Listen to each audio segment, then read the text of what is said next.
Magandang umaga, Pilipinas. Good morning, Philippines.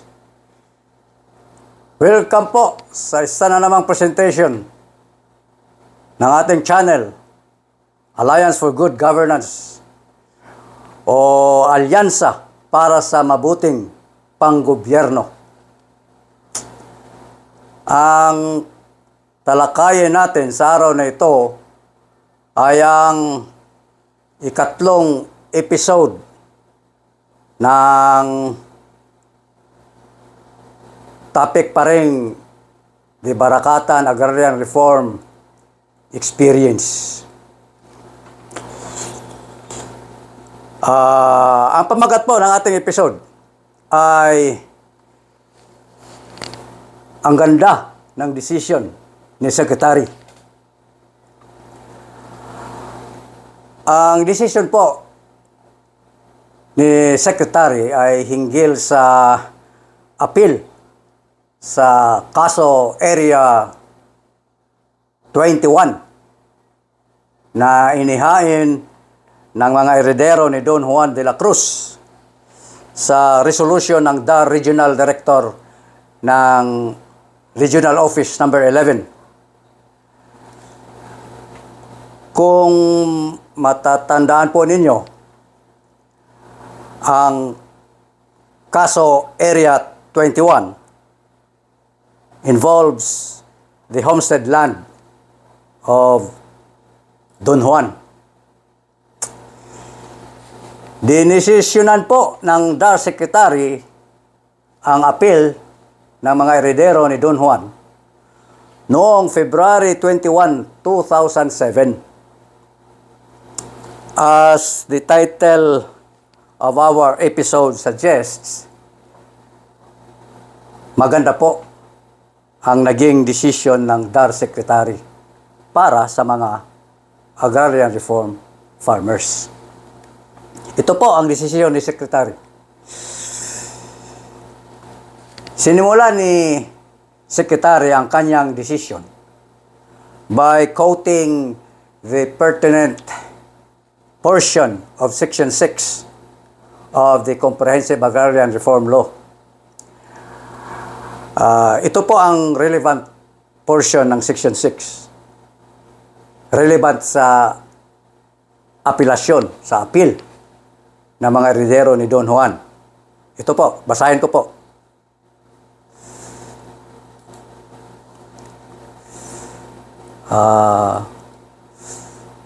Ito, Section 6, Retention Limits. Further, that original homestead grantees or their direct compulsory heirs who still own the original homestead at the time of the approval of this act shall retain the same areas as long as they continue to cultivate said homestead. Yun po ang relevant portion ng Section 6. Tagalogin ko po. Ang mga original homestead grantee daw po o ang kanilang mga heredero na nag-aari pa ng kanilang mga lupaing homestead nang nagkabisa ang Comprehensive Agrarian Reform Law ay mananatiling may-ari sa kanilang lupaing homestead hanggat patuloy nila itong sasakahin o kukultibahin. Ito ang tinatawag na homesteader's right of retention. Nagpatuloy si Secretary and allow me to read yung sinabi ni Secretary. The two conditions for the exercise of such right of retention was elucidated in DAR Memorandum Circular Number 4, Series of 1991, thus, number 1, the original homestead grantee or his direct compulsory heir or heirs still owns the original homestead at the time of the effectivity of RA number 6657 on June 15, 1988.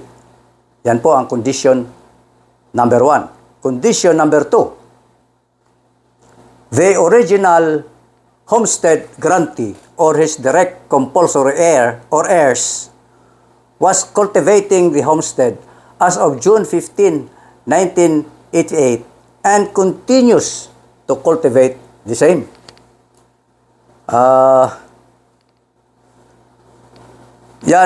Tagalogin ko po para maintindihan natin. Dalawa daw po ang mga kondisyon bago ma-retain ng isang may-ari ng homestead. Ang isang lupaing homestead. At ito po ang mga kondisyon. Number 1, ang kanyang lupaing homestead ay pag-aari pa rin niya nang nagkabisa ang Comprehensive Agrarian Reform Law noong June 15, 1988. Condition number 1 yan. Condition number 2, sinasaka o kinultiba niya o ng mga herederos niya kung siya'y patay na, no? Mga heredero ang magkukultiba o magsasaka sa homestead. So, kinukultiba nila o sinasaka nila ang homestead nang nagkabisa ang Agrarian Reform Law noong June 15, 1988. At patuloy niya o nila itong sinasaka o kinukultiba. Yun ang dalawang kondisyon bago po ma-retain ng isang homesteader, ng isang may-ari ng homestead land, ang lupa niyang homestead. Patuloy ni Secretary. Basahin ko po ang sinabi ni Secretary sa kanyang decision. To prove their claim that they are continuously cultivating the subject land holding, petitioners' appellants submitted a joint affidavit of undertaking stating that they, quote, have continued and are presently engaged in the cultivation, development, and management of the above described land and continue with the cultivation, development, and management of the same. Tagalogin ko po, i-explain ko sa Tagalog, sa Pilipino. Para patunayan daw po na patuloy na nilang sinasaka o kinukultiba ang lupaing homestead. Ang mga heredero ni Don Juan ay nagsumite ng isang joint affidavit of undertaking hinggil dito sa pagkultibar nila o pagsasaka nila sa homestead. Ang affidavit po ay isang sinumpaang salaysay. That is an affidavit. Then, patuloy ni Secretary. However, these statements are unsubstantiated. Petitioners' appellants failed to submit evidence to support these claims. They were unable to prove that they are cultivating the subject land holding as defined or described above before or after the effectivity of RA 6657 on June 15, 1988. On the contrary, the records show that the subject land holding is tenanted. The presence of tenants on the subject land holding negates petitioner appellant's claim that they are continuously cultivating the subject landholding. Explain ko po sa Pilipino o Tagalog. Hindi po daw nakapagsumiti ang mga eredero ni Don Juan ng ebidensya bilang suporta sa kanilang alegasyon sa kanilang joint affidavit of undertaking na sinasabi nila doon na sila ang nagsasaka o nagkukultiva sa homestead. Wala daw pong ebidensya na sinumite ang eredero ni Don Juan. Bagkos, ang record ng kaso daw po ay nagpapakita na ang nasabing lupaing homestead ay may mga tenant. Ang presensya ng mga tenant sa lupain ay salungat o nagpasinungaling sa sinasabi ng mga eredero na patuloy nilang sinasaka o kinukultiba ang homestead. Yun. Sapol. Parang natamaan ng isang uppercut ang mga eredero ni Don Juan sa sinabi doon ni Secretary. Oo nga naman. If the land is tenanted, how could you say that you are the one telling it or cultivating it? Because the fact is, it is the tenants who are cultivating the land. Hindi pwede may tenants tapos ikaw pa nagsasaka, ikaw ang nagtrabaho. Hindi pwede. Salungat yan. Contradictory yan. Then, patuloy ni Secretary. In this connection, this office finds that petitioners' appellants are not even entitled to retain 5 hectares each of the subject property. Petitioners' appellants did not allege nor pray in the instant petition that they be allowed to exercise their right of retention over the subject landholding. This office cannot grant a relief that is not sought for.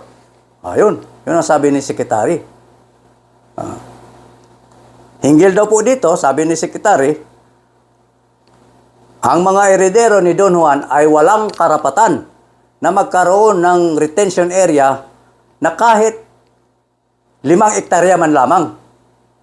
Dahil po, sabi ng Secretary, sa kanilang petition na kanilang inihain doon sa Office of the Regional Director, ay hindi nila hinihingi ang kanilang mga retention area. Ang opisina daw po ni Secretary ay hindi makapagbibigay ng isang bagay na hindi naman hinihingi. O yun, salungat masyado sa sinasabi ni Regional Director. Mapagbigay masyado si Regional Director. Binibigyan niya tig-5 ang 3 eredero ni Don Juan. Sabi ni Secretary, hindi. Kahit 5, wala. Bakit po? Dahil hindi man nila hinihingi doon sa petition nila. Ang kanilang hinihingi doon sa petition ay ipagpaliban or i-exempt ang lupain, ang homestead nila dahil nga homestead. Yun man ang hinihingi nila. Wala bang hinihingi na retention area?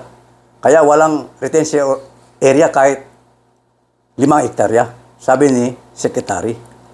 Matindi. Masaklap para sa mga eredero.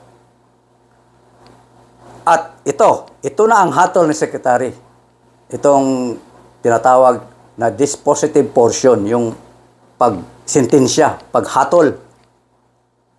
Sabi ni Secretary, wherefore, premises considered, the resolution dated November 2, 2000, issued by the Regional Director for Region 11, is reversed and set aside, and a new one is issued. Thus, number 1, recalling the notice of coverage dated October 15, 1997, addressed to Don Juan de la Cruz. And number 2, directing the Maro of Turil, Davao City, to issue a new notice of coverage covering the 21.2180 hectares addressed to the heirs of Don Juan de la Cruz. Ayun, yun ang sabi ni Secretary. So, sa Pilipino, sinabi ni Secretary, kaya, ang resolution dated November 2, 2000, issued by na inisyo ng Regional Director for Region number 11, ay binaliktad at isinantabi ko. Binaliktad at isinantabi ko, sabi na ni Secretary. At mag-i-issue ako ng bagong order na ganito. Ito. Number 1, binabawi ko ang notice of coverage na pitsado October 15, 1997 na naka-address kay Don Juan de la Cruz. Number 2, ino-orderan ko ang MARO. Ang MARO is Municipal Agrarian Reform Officer. Ino-orderan ko ang MARO ng Turil, Davao City, na mag-issue ng bagong notice of coverage sa Area 21. Bagong coverage sa Area 21 na naka-address sa mga heredero ni Don Juan de la Cruz. Ayun. Napakaganda po ang hatol ni Secretary. Lubos na tagumpay para sa mga agrarian reform farmers. Pero hindi pa po tapos ang boxing, ika nga. Dahil nag-file ng motion for reconsideration ang mga heredero ni Don Juan.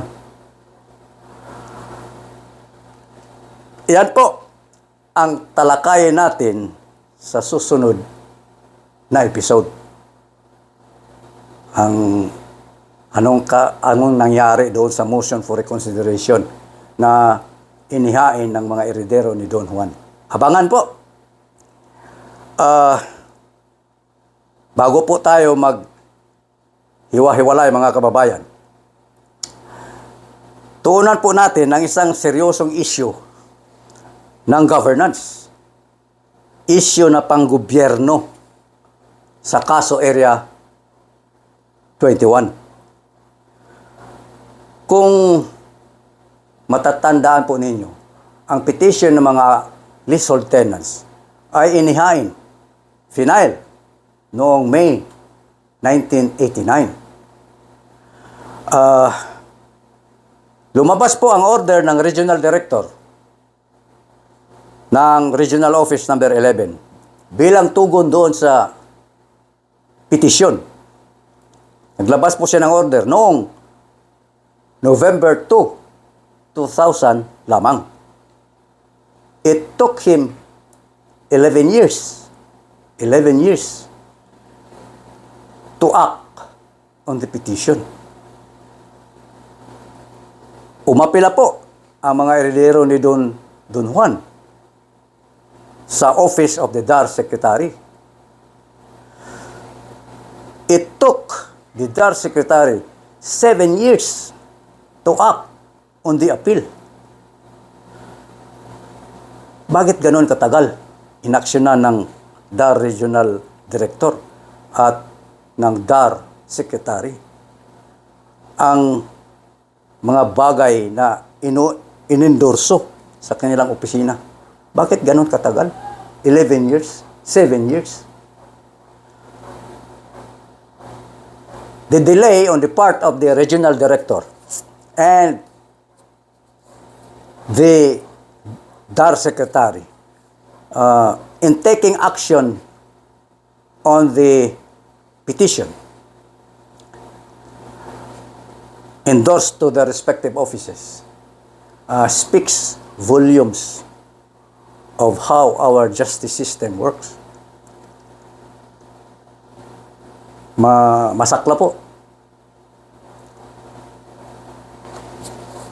Ang mission po ng channel na ito ay i-expose or ilantad sa liwanag ang anumang korupsyon or incompetence sa gobyerno,